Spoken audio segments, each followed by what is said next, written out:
उसी को कहा जाता है अनुनादी आवृत्ति या अनुनाद की स्थिति, रेजोनेंस कंडीशन। साइक्लोट्रॉन इस शर्त पर कार्य करता है कि लगाए गए विभवांतर विद्युत क्षेत्र की आवृत्ति न्यू जीरो को धनायन की परिक्रमा की आवृत्ति न्यू के बराबर होना चाहिए। क्यों बराबर होना चाहिए, समझ में आया? ठीक है। यदि नहीं हुआ मान लो बराबर, ये D1 जो है धनात्मक विभव पर है और D2 ऋणात्मक विभव पर है, प्रारंभ में मान लो ये पॉजिटिव है, ये इधर आया, ठीक है, ये बाहर आ गया वृत्ताकार पथ में गति करके खुले स्थान में, तो मान लो ये चेंज नहीं हुआ, तब क्या होगा? यदि विभव का मान चेंज नहीं हुआ, ये नेगेटिव ये पॉजिटिव नहीं हुआ, तब क्या होगा? ये पुनः इससे प्रतिकर्षित होकर पुनः वापस चला जाएगा।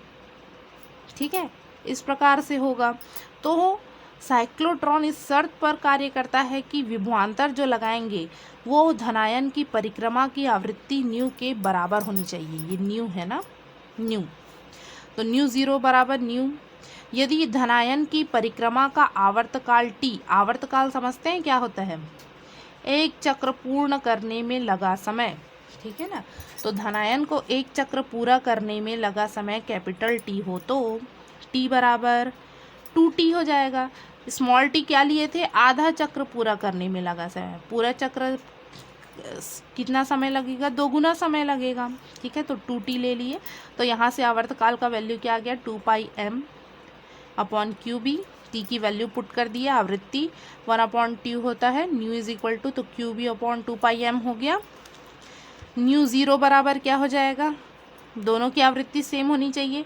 तो हम विद्युत क्षेत्र विभवांतर जो उत्पन्न कर रहा है दोलित्र, उसकी आवृत्ति क्या होनी चाहिए? QB/2m होनी चाहिए, क्योंकि दोनों बराबर होने चाहिए भाई।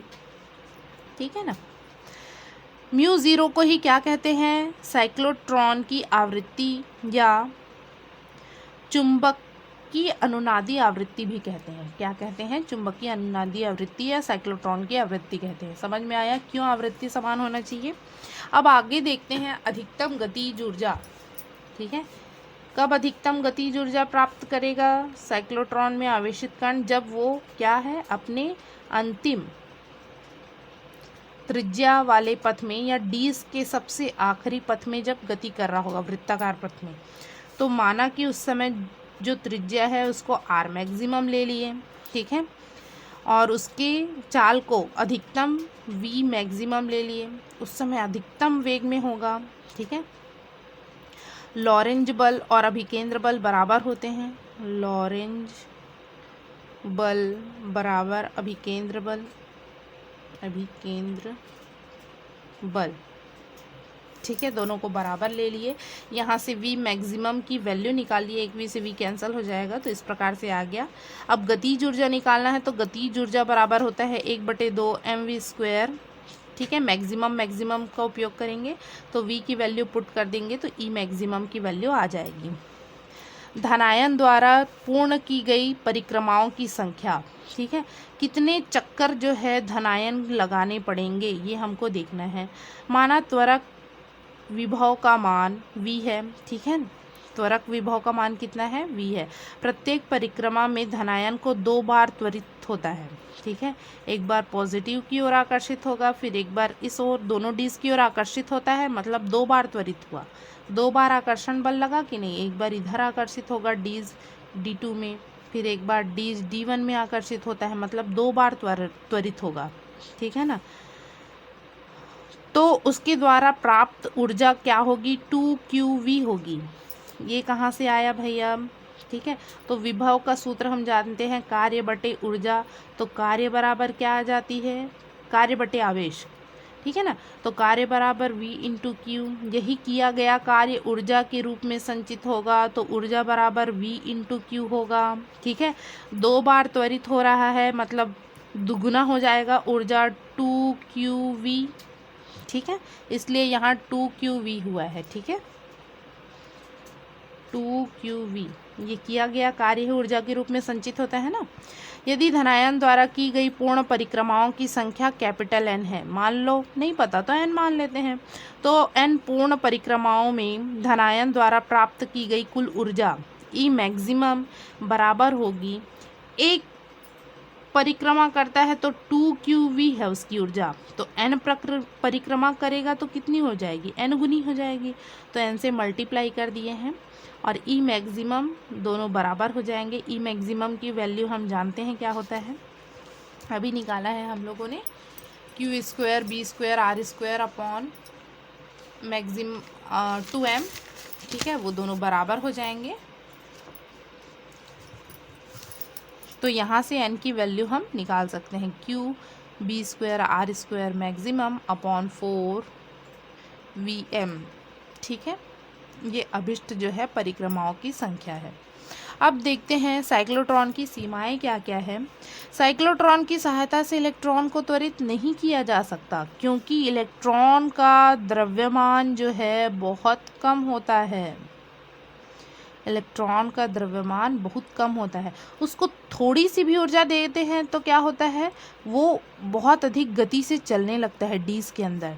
तो हमको क्या करना है, उसकी आवृत्ति को, इलेक्ट्रॉन की आवृत्ति को, जो हमारा विभव है दोलित्र की आवृत्ति के बराबर ला पाना असंभव हो जाता है। इसलिए साइक्लोट्रॉन की सहायता से इलेक्ट्रॉनों को त्वरित नहीं किया जा सकता, क्योंकि उनका द्रव्यमान बहुत कम होता है और थोड़ी सी ऊर्जा देने पर वो बहुत अधिक त्वरित हो जाते हैं, इसलिए, ठीक है। सेकंड है, साइक्लोट्रॉन की सहायता से अनावेशित कणों जैसे न्यूट्रॉन को त्वरित नहीं किया जा सकता। भाई ये धनावेश और ऋण आवेश के बीच त्वरित होता है, पर न्यूट्रॉन तो आवेशहीन है, न धन की ओर आकर्षित होगा न ऋण की ओर, तो इसलिए न्यूट्रॉन को त्वरित नहीं किया जा सकता। और क्या है इसकी सीमाएं, साइक्लोट्रॉन में धनायन को एक निश्चित चाल तक ही त्वरित किया जा सकता है, उससे अधिक त्वरित नहीं किया जा सकता। यदि साइक्लोट्रॉन में कण की जो चाल है प्रकाश की चाल के बराबर हो जाए, प्रकाश की चाल के बराबर हो जाए, तब क्या होता है, उसके द्रव्यमान में परिवर्तन होने लगता है। m इज इक्वल टू, ये विरामावस्था का द्रव्यमान है, ठीक है ना। यदि हमारे कण की चाल प्रकाश की चाल के बराबर हो गई तो उसका द्रव्यमान परिवर्तित होने लगेगा। तो समय t से क्या हो जाएगा, pi m upon B Q, m बदलने लगेगा, m का मान बदला मतलब समय t का मान भी बदलने लगेगा। तो यहाँ जो हमने आवृत्ति सेट की है वो बार बार हमको चेंज करनी पड़ेगी, क्योंकि कुछ समय पश्चात ये 2 सेकंड में आया यहाँ पर, फिर मान लो 3 सेकंड में आएगा यहाँ पर, फिर 4 सेकंड में आएगा। भाई एक निश्चित समय रहेगा कि 2 सेकंड में यहाँ आ रहा है, तो हम आवृत्ति को 2 सेकंड में सेट कर सकते हैं कि 2 सेकंड में एक चक्कर पूरा करेगा। परंतु बार बार यदि समय का मान बदलेगा, क्योंकि द्रव्यमान का मान बदल रहा है, तो आवृत्ति को हम सेट नहीं कर पाएंगे। तो इसलिए एक निश्चित साल से अधिक जो है साइक्लोट्रॉन को त्वरित नहीं किया जा सकता। इसका उपयोग कहाँ कहाँ है देखते हैं। रेडियो एक्टिव पदार्थ उत्पन्न करने में, रेडियो एक्टिव जो है उनको उत्पन्न करने में किसका उपयोग किया जाता है, त्वरित कण का, ठीक है ना, पार्टिकल्स का। ठोसों में आयनों को रोपित करने के लिए कोई भी ठोस है उसके गुण को हमको बदलना है, ठीक है ना, उसको, तो उसमें क्या है, आयन को रोपित करेंगे, किसी आयन को भेजना है, तो भाई जाके चुपचाप ऐसे डाल तो नहीं सकते, उसको बहुत अधिक वेग की ज़रूरत पड़ेगी इसमें डालने के लिए। तो किसका उपयोग कर सकते हैं, साइक्लोट्रॉन का। पदार्थों के संश्लेषण में, त्वरित करने में कणों को, ठीक है ना। इस प्रकार से जो है साइक्लोट्रॉन का उपयोग, सीमाएं हैं और बहुत ही इजी कार्य विधि है, ठीक है। चुंबकीय क्षेत्र में स्थित धारा लूप पर बलाघूर्ण हमको देखना है, ठीक है ना। अभी तक हम लोगों ने देखा है कि इस किसी आवेश को यदि चुंबकीय क्षेत्र में रखा जाए तो वो उस पर बल लगाता है, ठीक है। एक धारावाही चालक तार को भी देखें, चुंबकीय क्षेत्र में रखा जाता है तो उस पर बल लगाया जाता है। यहाँ हमने क्या ले लिया है, एक आयताकार लूप ले लिया है जिसमें चुंबकीय क्षेत्र जो है ध्रुव खंडों की सहायता से उत्पन्न किए हैं। हम जानते हैं चुंबकीय क्षेत्र की दिशा n से s की ओर होती है, ठीक है ना। तो एक आयताकार PQRS, एक आयताकार लूप ले लिए हैं PQRS, जो एक समान चुंबकीय क्षेत्र जिसका परिमाण और दिशा समान है, सभी की दिशा n से s की ओर है, में लटकाया गया है। माना लूप की लंबाई पी क्यू और आर एस बराबर एल है। ये पी क्यू और आर एस बराबर लंबाई जो है एल है, और चौड़ाई क्या है, क्यू आर और एस पी बराबर बी है। ठीक है ना, लंबाई और चौड़ाई डिफाइन कर दिए। प्रारंभ में लूप का तल चुंबकीय क्षेत्र के समांतर है। ठीक है, मैंने एक आयताकार लूप लिया है, वो इस प्रकार से है। ठीक है, वो इस प्रकार से समांतर रखा हुआ है, इस प्रकार से मुड़ा हुआ नहीं है। ठीक है, समांतर रखा हुआ है चुंबकीय क्षेत्र के। ठीक है, तो ये चुंबकीय क्षेत्र के समांतर रखा हुआ है। यदि इस लूप में आई धारा तीर की दिशा में प्रवाहित की जाए तो फ्लेमिंग के बाएं हाथ के नियमानुसार। ठीक है, इस लूप में अब हम क्या कर रहे हैं, धारा प्रवाहित कर रहे हैं इस प्रकार से इस दिशा में। तो पहले हम देखते हैं पी क्यू भुजा में। ठीक है, किस दिशा में बल लगेगा, तो फ्लेमिंग के बाएं हाथ के नियम का उपयोग करते हैं, जिसमें तर्जनी उंगली जो है वो किसको डिनोट करती है, चुंबकीय क्षेत्र की दिशा को, मध्यिका धारा की दिशा को। तो धारा इस प्रकार है। ठीक है, तो ये मध्यिका धारा की दिशा में, ये चुंबकीय क्षेत्र की दिशा, और अंगूठा बताएगा बल की दिशा। तो बाहर की ओर, तो बाहर की ओर को इस प्रकार से दर्शा दिए। ठीक है, आर एस में देखते हैं, उसको F1 नाम दे दिए। आर एस में देखते हैं लगने वाला बल की दिशा, तो धारा की दिशा चेंज हो जाएगी इसमें। तो धारा की दिशा इस प्रकार से होगी। ठीक है, ये धारा की दिशा को दर्शा रहा है, ये चुंबकीय क्षेत्र की दिशा को इस ओर है, और लगने वाले बल की दिशा नीचे की ओर, तो इसलिए नीचे की ओर ऐसे दर्शा देंगे। ठीक है, 3D तो नहीं है भाई, नीचे की ओर नहीं दर्शा सकते, तो इस प्रकार से एरो से दर्शा दिए। ठीक है, तो अब देखते हैं PS व SP भुजा में, PS व QR भुजा में बल जो है कितना लगेगा। तो हम जानते हैं कि इस दिशा में जो धारा की दिशा है थीटा जो है, और चुंबकीय क्षेत्र की दिशा परस्पर विपरीत है, 180 है। किसके लिए, PS भुजा के लिए। तो साइन 180 डिग्री का मान क्या होता है जी, 0 होता है। साइन 180 डिग्री का मान 0 होता है। और QR के लिए देखो, इसकी दिशा इस ओर है, धारा लूप की, इस चालक तार की समझ सकते हैं, और चुंबकीय क्षेत्र की दिशा भी इसी ओर है। तो 0, थीटा इज इक्वल टू 0 किसके लिए, QR भुजा के लिए। तो साइन 0 का मान क्या होगा, 0। धारा की दिशा में देखिए, धारा की दिशा इस ओर है, इस ओर है। ठीक है, तो यहाँ जो है 180 हो गया, साइन 180 0 यहाँ इस दिशा में है, और चुंबकीय क्षेत्र भी इसी दिशा में है, तो दोनों के बीच का कोण क्या हो गया, 0। तो साइन 0 का मान क्या होता है, 0 होता है। ठीक है, मतलब केवल दो भुजाओं PQ और RS इसमें ही केवल बल लगेगा, बाकी इन दोनों भुजाओं पर बल नहीं लगेगा। ठीक है ना।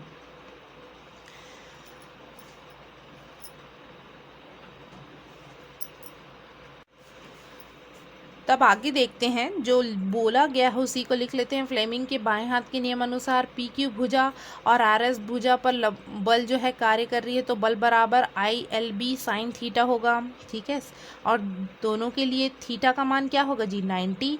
धारा और जो धारा अवयव L और B के बीच का जो कोण है, या धारा की दिशा भी देख सकते हैं हम, और चुंबकीय क्षेत्र का जो कोण है वो 90 डिग्री है, और साइन 90 का मान 1 होता है।